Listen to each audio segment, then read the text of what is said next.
E aí, pessoal, tudo bem com vocês? Tudo tranquilo? Espero que sim.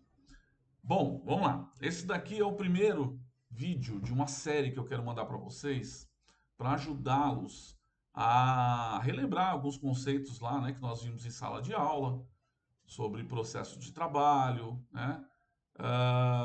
E aí eu quero começar pelo seguinte. Eu não vou começar pelo fluxograma em si, porque ele vai ser o nosso segundo vídeo, tá? O primeiro vídeo eu criei uma folha de coleta de dados.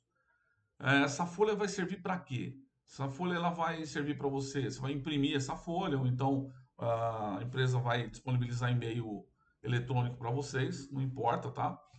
E aí vocês vão pegar essa folha e vão preenchê-la. Na verdade, ela traz para a gente aqueles 10 princípios, lembra? Aqueles 10 passos que a gente viu na nossa sala de aula. Então, eu coloquei no formato de uma folha de coleta para ficar mais fácil para vocês, tá? Eu vou explicar ela, nesse vídeo aqui, eu vou explicar ela, cada passo, como é que se preenche e tudo mais, para que vocês relembrem o que já foi feito, já na verdade, lá em sala de aula, tá bom? Assim que eu terminar ele, eu já vou começar a gravar o de fluxograma, onde eu vou falar para vocês quais são os componentes. E eu quero pegar o seguinte: eu recebi um fluxograma, aliás, vou encorajá-los a fazer a mesma coisa que o Douglas fez. O Douglas ele mandou um fluxograma para mim, um rascunho, tá? Um rascunho de fluxograma para mim. E ele perguntou: dá uma olhada aí para mim, vê o que, que tem e tal. Então, o que, que eu vou fazer?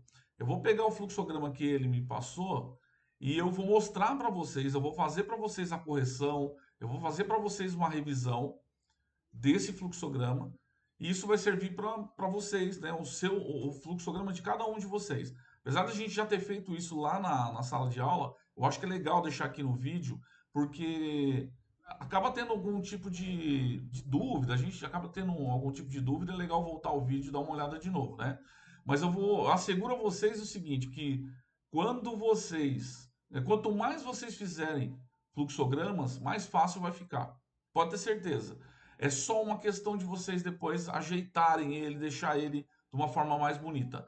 Depois, lembrando que depois a gente vai sair desse fluxograma comum e vamos passar para aquele outro, onde vocês têm as entradas, saídas, o processo. Lembra disso? Então nós vamos passar para isso, tá? Nessa outra fase. Então agora eu quero voltar um pouquinho, mostrar para vocês sobre isso daqui, começando pela folha de coleta de dados, mas a gente vai chegar até lá na frente e vou explicar para vocês passo a passo, mesmo a gente já tendo feito isso lá na sala de aula. Tá bom? Pode contar comigo. Bom, daqui, deixa só eu minimizar aqui.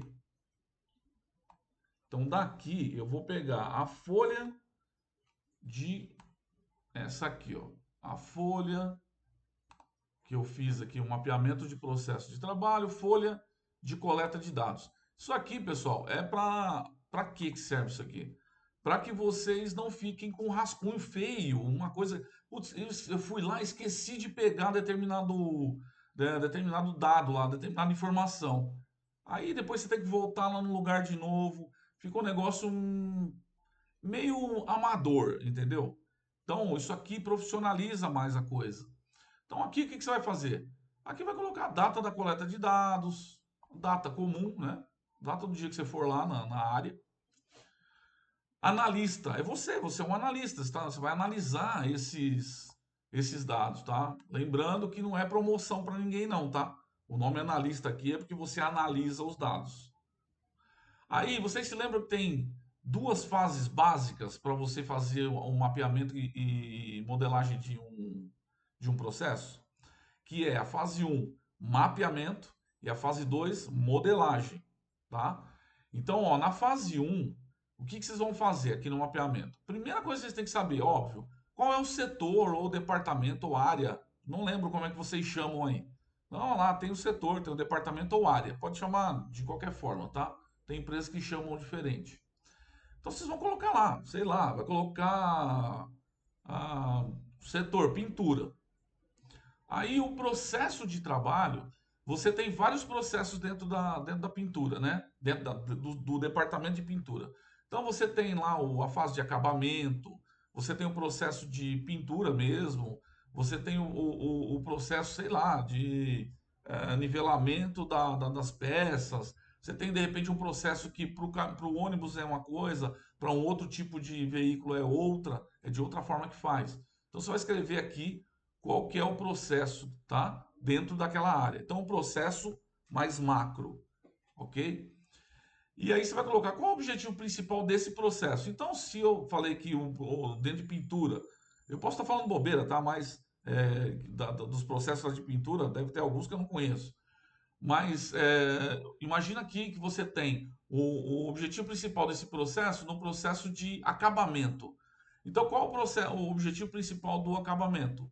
Ah, proporcionar, dar o acabamento nas peças e no próprio ônibus, né? De modo que fique com X qualidade. Pronto, esse é o objetivo. E aí, você é obrigado a saber isso? Não. Quem vai fazer esse levantamento lá vai perguntar isso para quem está lá no local. Vai perguntar principalmente para os responsáveis ou para as pessoas que fazem, o que é melhor, né? As pessoas que fazem. São eles que vão fazer isso. Podem não descrever para vocês de uma forma tão, tão detalhada, mas vocês precisam captar o que eles estão. Por isso que a gente fez aqueles exercícios de comunicação lá na aula, né? Vocês precisam entender o que é e colocar no papel de uma forma que seja. Que faça sentido, né? A atividade. Aí a atividade, pessoal, é a fase mais micro. Ela é, dentro desse processo de acabamento, talvez uma lixa fina, usar uma lixa fina, de repente sei lá, um verniz que se usa depois. Então, como que eu uso isso? Como é que eu uso como é que eu faço essa lixa fina? Como é que eu uso isso? Como é que eu faço para passar verniz? Então, são atividades pontuais dentro desse processo, tá? E qual é o objetivo principal? Se é usar verniz para dar um aspecto X naquela, naquela peça, ok? Beleza. Fizemos a primeira parte, que é essa, dos processos, atividades, entender o que é que tem lá na área. E aí vem a segunda. A segunda, vocês vão começar listando as saídas. Tá, ô fulano, ok, tá. Estamos falando aqui sobre pintura e tal, você estava falando sobre esse processo aqui, essa atividade, ok. E o que você tem que entregar no final? Ah, no final a peça tem que estar com a qualidade XYZ. Ok, saída, peça tal, tal, tal, assim, desse jeito. O que mais que você faz que, tipo assim, tem algumas fases que você que existem nesse processo que a gente consegue separar bem. É como a gente fez lá o suco de limão. Em cada pedacinho da minha atividade, eu tenho algumas saídas, eu tenho alguns entregáveis. Então, até eu chegar a entregar o copo de suco de limão gelado no copo e entregar para a pessoa, eu tinha o limão cortado. Vocês lembram disso?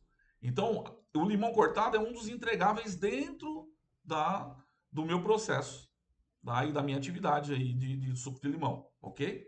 Então, são os entregáveis. Você vai escrever quantos você puder. Ah, não, mas não fez sentido, Wagner, lá na hora, ninguém entendeu, eu não entendi. Tá bom, beleza. Você vai lá embaixo, vai começar a fazer mais sentido, aí você volta aí e coloca os dados, tá? Então, se você não conseguir fazer na ordem aqui, lembre-se só de você não pode deixar para trás, você não pode esquecer isso aqui, tá bom? Vamos lá. Quais são os principais clientes externos e internos?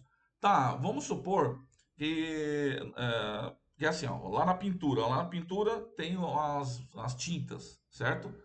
Só que vamos pensar assim que as tintas elas são fornecidas pelo almoxarifado. Eu sei que não é porque tem lá o almoxarifado próprio de pintura.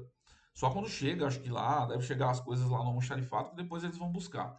Mas vamos supor que as tintas ficassem lá. Então, um dos clientes do setor de pintura é o almoxarifado. Entenderam?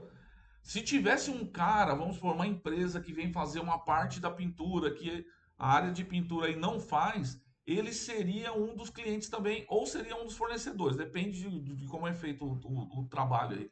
Vai depender, aí tem que fazer a análise, tá? Poderia entrar como um ou como outro. Mas a gente não pode perder isso. Quem é o cliente interno, quem é o cliente externo, tá? Os clientes internos seria o almoxarifado, cliente externo é que eu entrego para alguém, alguma coisa assim. Acho que eu falei de fornecedor, mas não é não. Fornecedor seria esse cara fazendo o trabalho para mim. Tô falando de cliente aqui, me confundi. Os clientes externos são para quem eu entrego isso, ok? E os clientes internos são aqueles que, ó, tira do almoxarifado, leva para cá. Dali eu mando para outro, que vai para outro, vai para outro. São internos ou, como eu disse, aqueles que entregam para fora da empresa. E aqui você vai fazer, você vai listar agora, antes você listou as saídas, agora você vai listar as entradas. Todas. Recursos humanos, precisa de alguém fazendo isso aí? Por quê, pessoal? Olha só, parece bobeira, né? Mas sempre você tem que listar o recurso humano porque alguém tem que contratar essa pessoa. Mesmo não sendo de repente uma pessoa, pode ser um fornecedor que vai fazer isso, é um recurso, de repente é um recurso humano. É a pessoa que vai fazer isso. Por que tem que colocar que é recurso humano? Porque pode ser um robô, né? Hoje você tem muito isso, né? Então é um robô que vai fazer para você. Você vai fazer um trabalho digital, pode ser um chatbot, pode ser um monte de outras ferramentas aí, que não precisam necessariamente de um humano para entregar isso para você. Então, recursos humanos, recursos materiais de vários tipos, insumos, né? Componentes, vocês precisarem, tem que colocar lá como insumo. Vocês vão descrevendo aqui como nós fizemos lá no suco de limão, tá bom? Aí aqui embaixo, quais são os fornecedores? Então, eu preciso de gente para fazer isso para mim? Então, o fornecedor é sempre externo? Não, pode ser um fornecedor interno, que é o meu cliente. Eu posso ter um cara que não vem da minha da mesma unidade que eu tô. É que aí vocês têm uma unidade só, mas não vem da mesma unidade, vem de outra. Ele é da empresa, é interno, porém ele está em outro departamento, em outra unidade. Posso considerar esse cara como meu fornecedor interno, tá? Então, esse cara, ele vem só faz um trabalho e acabou, sai. Ele não é meu cliente, ele é meu fornecedor. Agora eu tenho um fornecedor externo, eu chamo uma empresa para fazer algo para mim. Numa parte que eu não faço, terceirizo, mando um fornecedor fazer. Vou listar todos eles aqui. Veja que vocês não estão fazendo o fluxograma, tá? Vocês não estão fazendo fluxograma aqui. Vocês estão fazendo coleta de dados para depois analisarem e aí começarem a fazer o fluxograma. Se você parar na frente do computador agora, sem informação nenhuma, e falar assim, eu vou fazer um fluxograma de uma área que eu conheço, você vai ficar horas e horas fazendo para depois talvez esquecendo um monte de coisa, tá? Quando você usa essa folha, você não esquece. Você não esquece disso aqui, de listar ele. Determinar os limites, tá? E tá lá, alcance e abrangência. Aqui, vocês precisam ter uma atenção legal pelo seguinte. Vocês vão começar a tocar em outras áreas. Vocês vão determinar limites para o processo que vocês estão analisando. Então é assim, vocês vão escrever ali, tá?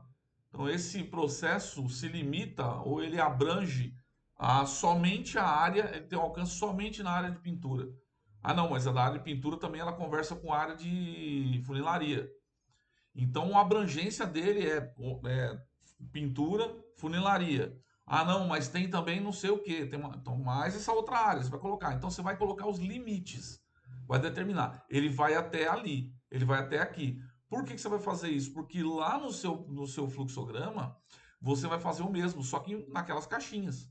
Você vai fazer a mesma coisa. Lá você vai colocar quem são os seus fornecedores, quem são os seus clientes e toda essa logística ela vai estar nas caixinhas, certo? Aqui você precisa colocar para te lembrar de que, olha, eu não posso colocar mais alguém porque não faz parte, eu já delimitei. Eu não posso colocar aqui o pessoal da limpeza na pintura, se é o caso aqui.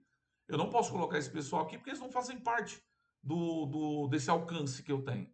Beleza? Então aqui vocês vão colocar qual o limite. Eu posso colocar, Wagner, um limite externo? Eu estou falando uma coisa aqui do tipo SGI, estou falando alguma coisa aqui de segurança do trabalho que pode afetar minha vizinhança. Isso acontece muito na ISO 14001, que é de meio ambiente, tá? Vai ter lá os stakeholders, né? Os envolvidos.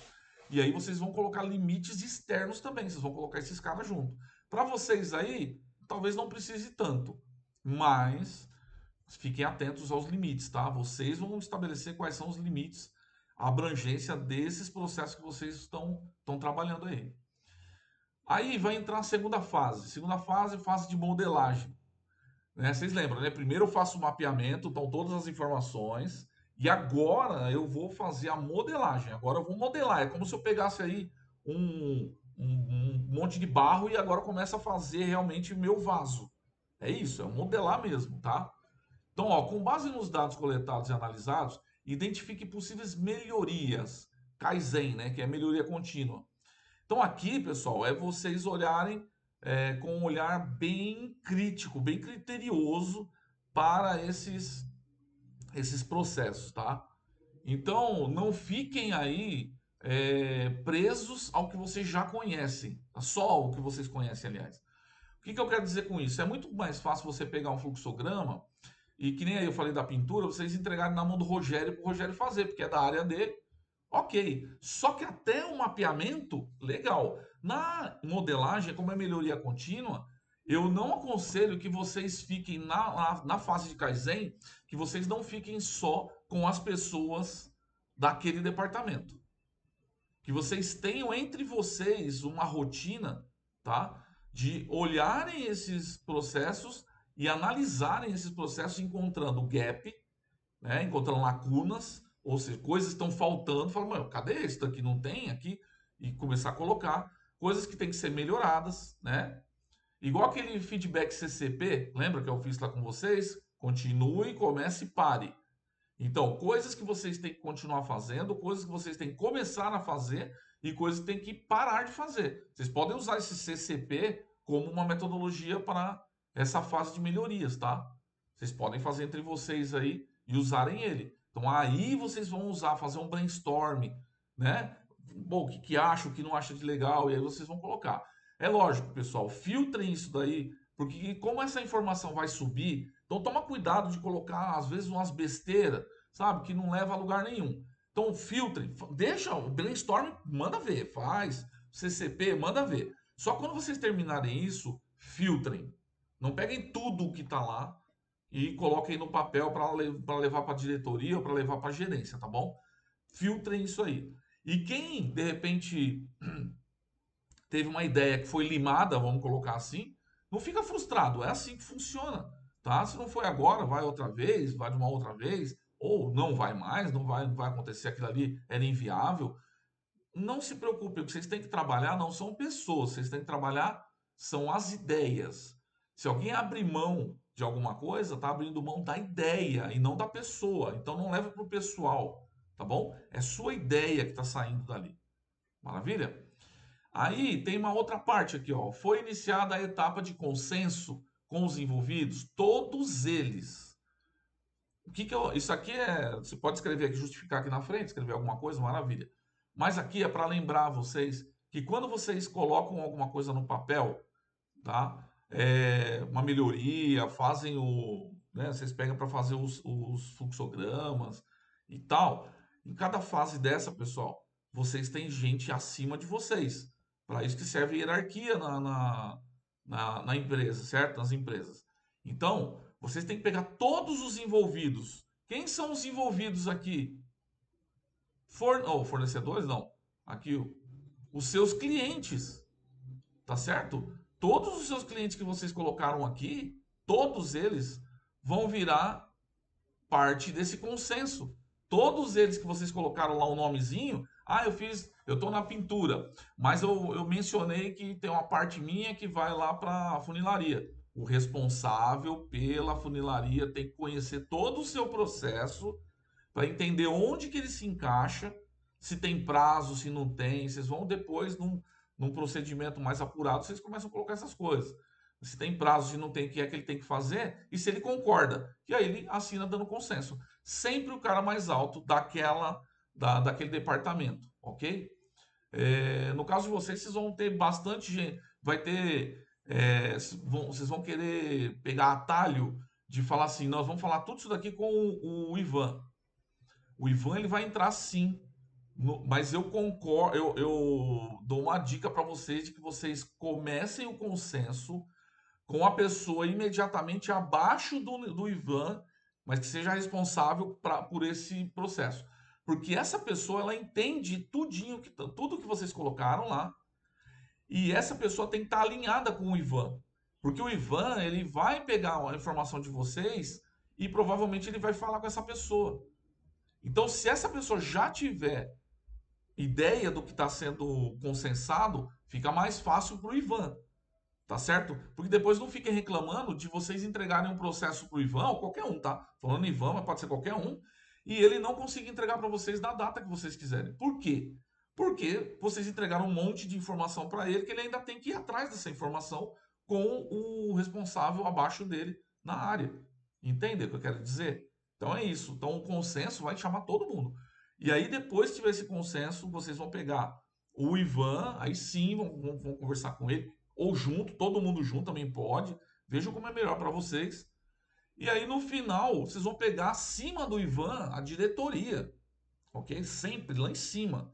É o que é chamado de alta direção. Vocês vão pegar o representante da alta direção e essa alta direção vai dar o ok final. E aí sim está todo consensado o, o documento de vocês. Com base nesse consenso que vocês já enviaram lá para eles, vocês vão fazer ainda rascunho. Como é que eu registro isso, Wagner? Registre isso, pessoal, com exatamente como vocês fazem numa ata de reunião aí na empresa. Aí eu não tenho um modelo, se vocês quiserem, eu até posso entregar algum tipo de modelo que eu tenho, mas acho que é legal vocês pegarem um modelo que já existe. Dá uma perguntada para os gestores que eles devem ter, quando eles fazem muita reunião, um modelo de ata de reunião, onde embaixo vai ter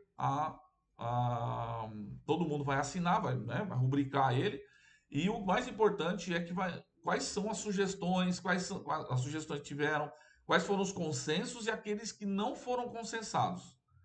Isso que não foi consensado, que foi consensado, o que vocês vão fazer? Vão pegar essa informação, vão voltar, acabou esse documento vai ser feito como o documento de consenso, a ata. Ele vai ser finalizado, todo mundo assina, ok. Vocês vão pegar esse documento com todas essas alterações que tem que fazer, vão fazer essa alteração de novo. É uma versão 2 desse documento que vocês fizeram, desse rascunho. Depois que você fez isso, aí vocês voltam lá, propõem de novo o mesmo consenso e mostram para todo mundo, ó, nós mexemos nas alterações que vocês pediram, não mexa naquilo que já foi consensado, porque senão vocês vão ter que mostrar para eles. Ó, nós mexemos aqui, aqui, aqui. Beleza, tá bom assim para vocês? Tá bom, assina, assina, assina, assina, assina, manda para cima, o cara, né, foi lá, homologou, tá feito. Volta para vocês isso, aí vocês deixam ele bonitinho, conforme tá lá no consenso. Isso é fazer consenso, tá, pessoal? Aí vocês vão colocar se teve consenso aqui ou se não teve. Não é consenso total, é se teve a etapa de consenso. Houve, beleza. Quer justificar? Não, houve alterações assim, assim, assim. Uma nova versão será feita. Beleza, está feito, tá? E aí, por fim, quando tudo terminar, vocês têm que disponibilizar esse documento. Não caiam na besteira. E aí eu não estou falando só para vocês que fizeram o documento, estou falando para gestão que vai tomar conta desse processo. Não caiam na besteira de pegar isso aqui, colocar só lá na pastinha que a gente falou, ou colocar numa pasta qualquer lá do SGQ, SGI, qualquer coisa assim, vocês forem colocar, e não mostrar isso para o resto da empresa, tá? Da corporação. Por quê? Porque a tendência, pessoal, é que isso vá para a gaveta. E aí você não tem como cobrar depois quando alguém fizer besteira e fizer fora do procedimento, mas você não passou o procedimento pro cara. O que você não tiver, o que você não tiver passado para outras pessoas, você não tem como cobrar delas, tá bom? Então esses fluxogramas eles vão servir depois como base para procedimento, ou o próprio procedimento pode ser feito com um fluxograma mesmo. Você pode fazer o procedimento e na integração de funcionário, de repente, vocês podem colocar para o cara isso daí. É o melhor de tudo. Pega a assinatura do cara, né? Faz no documento uma lista de presença, coloca lá que o cara foi treinado nesse processo aqui, tá feita a vida de vocês. Maravilha? Então essa parte aqui, né, desse documento desse documento aqui. Legal ficar claro para vocês como é que funciona essa coleta de dados, qual é a lógica que tem por trás dela, tá bom? E sempre levem essa folha. Ainda que vocês queiram fazer rascunho em outra folha, levem essa folha com vocês para que ela sirva pelo menos de guia, para que vocês não esqueçam, tá? Não esqueçam o que precisa nela. Ah, Wagner, eu vou fazer diferente, eu vou levar ela, eu não vou escrever nela porque minha letra é muito grande e não cabe aí. Fechou. Faz rascunho, faça rascunho, não tem problema, tá? Só não se perca nos seus rascunhos, né? E use esse mapa aí. Maravilha? Maravilha, tranquilo? Chegamos aí no entendimento? Chegamos aí no entendimento? Perfeito? Então, olha, eu quero agradecer a vocês, obrigado mesmo, tá? Estou aí à disposição de vocês, como sempre, né? Precisando aí, estou à disposição de vocês. Como eu falei para vocês, vão ter outros vídeos, né? Vou fazer uma sequência aí para vocês. E é isso, tá bom? A gente se vê aí no próximo vídeo.